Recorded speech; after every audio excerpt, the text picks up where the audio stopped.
जब अहले खिरत की बातों पर कुछ जाहिल शोर मचाते हो, जब बुलबुल हो तस्वीरें चमन और कौवे गीत सुनाते हो, जब चिड़ियों के इन घोंसलों में कुछ सांप उतारे जाते हो, जब माली अपने गुलशन में खुद हाथ से आग लगाते हो, इस हाल में हम दीवानों से तुम कहते हो खामोश रहो।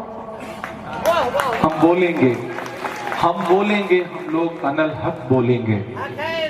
आने वाली 13 तारीख को आपको एक विधानसभा का फैसला करना है कांके का, और आने वाली 20 तारीख को आपको खिजरी विधानसभा का फैसला करना है।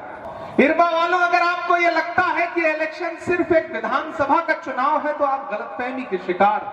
महज कुछ महीने पहले याद करिए वो दिन जब भारतीय जनता पार्टी का एक एक नेता, चाहे वो अनंत हेगड़े हो या लल्लू सिंह हो या अरुण गोविल हो, एक नारा लगा रहे थे कि हमें बहुमत दीजिए क्योंकि हमें संविधान बदलना है। वो संविधान, वो आईन जिसे हमारे पुरखों ने अपने खून पसीने से लिखा। मैं अब्दुल रज्जाक साहब की सरजमीन पे खड़ा हूं, उन्होंने इस सरजमीन को अपने खून पसीने से सींचा है, इन दीवारों में उनका खून पसीना शामिल है।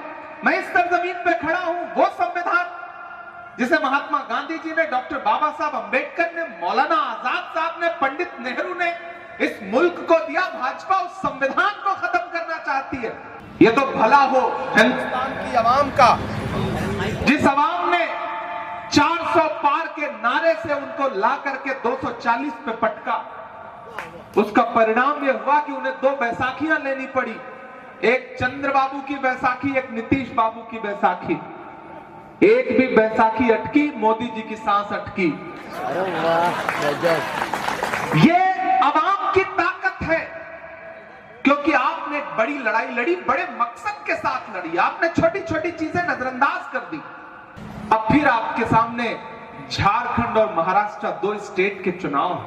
हर दिन मुसलसल अपनी नींद कुर्बान करके, पप्पू भाई हो, हम हो, राहुल जी हो, हेमंत जी हो, कल्पना जी हो, लगातार आवाम के बीच जा रहे हैं और सिर्फ उन्हें बेदार कर रहे हैं, उन्हें आगाह कर रहे हैं कि झारखंड में जो नफरत की खेती करने की कोशिश भाजपा कर रही है वो बहुत खतरनाक खेल है और उस खेल को आपको समझना पड़ेगा।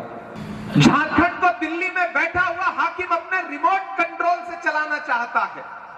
वो चाहता है कि झारखंड की जो संपदा है, यहाँ की जो खनिज है, यहाँ की जो माइनिंग है, उसको अबानी और अडानी को सौंप दिया जाए और झारखंड की आवाम आवाज न उठाए। याद करिए कि किस तरह आपके एक लोकप्रिय मुख्यमंत्री को भाजपा ने उठा करके जेल की सलाखों के पीछे डाल दिया। कई महीने तक जमानत नहीं हुई और जब जमानत हुई तो कोर्ट ने कहा कि ये तो बिना कारण के जेल भेजा गया। बताइए हेमंत सोरेन के वो 5 महीने कौन लौटा सकता है जो जेल की सलाखों के पीछे गुजरे हैं। जब एक मुख्यमंत्री का ये हाल करते हैं तो सोचिए आवाम के साथ कैसा सुलूक करेंगे ये आने वाले दिनों में, अगर झारखंड इनके हाथों में चला गया तो। और वो असम से एक मुख्यमंत्री महोदय आए हैं, बता रहे हैं घुसपैठ घुसपैठ घुसपैठ। मेरे हाथ में, मैं आजकल झारखंड में नक्शा लेके घूम रहा हूं और यहां मीडिया के भी साथी मौजूद हैं। ये मेरे हाथ में नक्शा है भारत का। मैं चैलेंज करता हूं हेमंत बिश्व शर्मा को और अमित शाह जी को कि आए भारत का नक्शा देख लें और इस नक्शे में झारखंड देख लें और बताएं कि ये जो झारखंड की सीमा है वो किस देश से जाके लगती है और इसमें घुसपैठ कैसे हो सकती है। जब किसी देश में दूसरे देश से जाके इसकी सीमा लगती ही नहीं है तो किसी दूसरे देश से घुसपैठ कैसे हो सकती है। ये झूठे लोग हैं, ये धोखेबाज लोग हैं। ये यहां झारखंड में खड़े होकर के भी यही बात करेंगे और जब महाराष्ट्र जाएंगे तो वहां भी यही राग अलापेंगे, क्योंकि इनके पास मुद्दे नहीं हैं। जितने मुद्दे थे उस पर ये बेनकाब हो चुके हैं। इन्होंने नारा लगाया था बेटी बचाओ बेटी पढ़ाओ।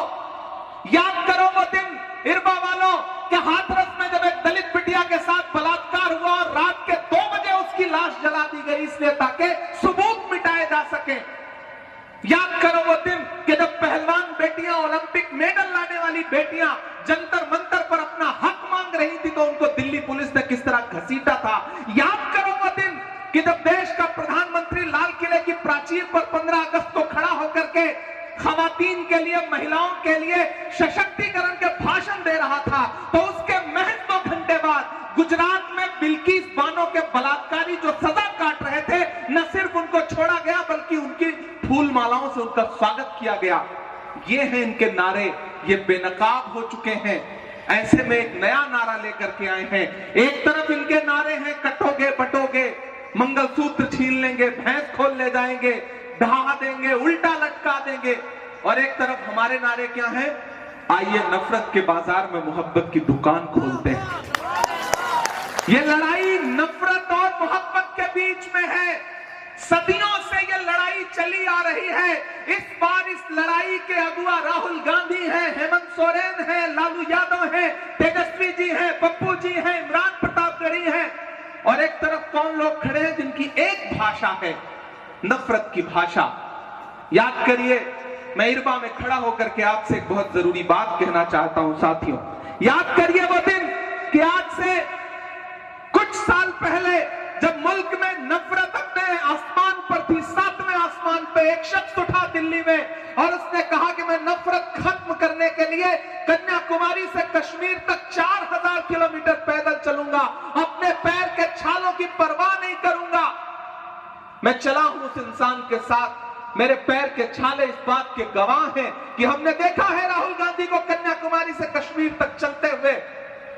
मैं उनके साथ चल रहा था, मीडिया के साथी मुझसे कहते थे कि इमरान साहब आप तो शायर हैं, सियासतदान बाद में हैं, आप राहुल गांधी के साथ चल रहे हैं, आप क्या कहेंगे? तब मैं कह देता था कि जो हर जालिम से टकराएगी वो आंधी बनाऊंगा, जो हर जालिम से टकराएगी वो आंधी बनाऊंगा, नए अंग्रेज आए हैं नया गांधी बनाऊंगा। मैं चला हूं उस इंसान के साथ। इरबा वालों, आप तो इस बात पर ईमान रखते हो ना कि मजदूर का पसीना सूखने से पहले उसकी मजदूरी उसे दे दी जाए, रखते हो ना इस बात पर ईमान?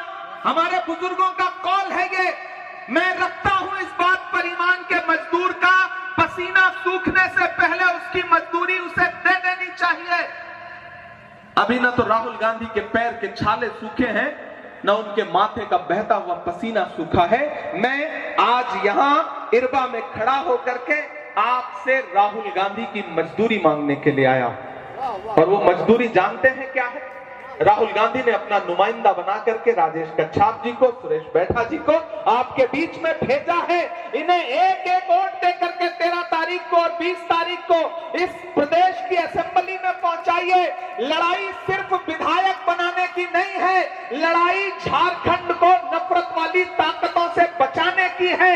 अगर छोटी छोटी नाराजगी भी हो तो उसे नजरअंदाज करिए, क्योंकि जब लड़ाई बड़ी होती है तो छोटे छोटे मफाद और छोटी छोटी शिकायतें नहीं देखी जाती हैं। इसलिए मैं अपने बुजुर्गों से, नौजवान साथियों से, माओं से, बहनों से सबसे गुजारिश कर रहा हूं कि कांग्रेस की जो गारंटी है वो आपके सामने है। कांग्रेस की गारंटी मैया सम्मान योजना है, हेल्थ बीमा है, नौजवानों के लिए भत्ता है, 24 जिलों में 24 इंजीनियरिंग कॉलेज है, मेडिकल कॉलेज है, प्रखंड में डिग्री कॉलेज है। ये है हमारी गारंटी। और भाजपा की गारंटी क्या है? उल्टा लटका देंगे, ढहा देंगे, काटेंगे, बांटेंगे। वो कहेंगे कि बटोगे तो कटोगे, आप कहो भैया जुड़ेंगे तो जीतेंगे, पढ़ेंगे तो आगे बढ़ेंगे। एक पॉजिटिव अप्रोच के साथ हमें आगे बढ़ना है। और झारखंड वालों, मैं झारखंड की आवाम से कह रहा हूं कि आज 7 जगह पर इनकम टैक्स की रेड पड़ी। मैं सुबह हेलीकॉप्टर पकड़ने के लिए एयरपोर्ट जा रहा था तो वहां मीडिया के साथी आए, उन्होंने कहा इमरान साहब 7 जगह इनकम टैक्स की रेड पड़ी आज झारखंड में, मुख्यमंत्री के सलाहकार के यहां भी, इनके यहां, उनके यहां, आप क्या कहेंगे? मैंने कहा यह सबसे सटीक सर्वे है इस चुनाव का। भाजपा हार रही है, भाजपा को पता चल गया है, इसलिए उन्होंने एजेंसियों को उतार दिया है, इनकम टैक्स को उतार दिया है कि जाओ और छापा मारो। जब योगी आदित्यनाथ जी के भाषण विफल हो गए, जब हेमंत विश्व शर्मा की नफरत वाली बातें फेल हो गई, जब गृह मंत्री जी के घुसपैठ और ये पैठ वो पैठ सब बेकार हो गए ये नारे, तब उनको लगा कि अब ये सारे तीर काम नहीं कर रहे हैं, तो चलो एक काम करो, एजेंसियों को उतार दो। अभी इनकम टैक्स वाले आए हैं, हो सकता है चुनाव की तारीख नजदीक आते आते ईडी वाले भी आ जाएं, सीबीआई वाले भी आ जाएं, लेकिन झारखंड ने मन बना लिया है। झारखंड अपने लोकप्रिय मुख्यमंत्री आदिवासी समाज के उस बेटे के अपमान का बदला लेना चाहता है, हेमंत सोरेन के अपमान का बदला लेना चाहता है। वो रातें जो हेमंत सोरेन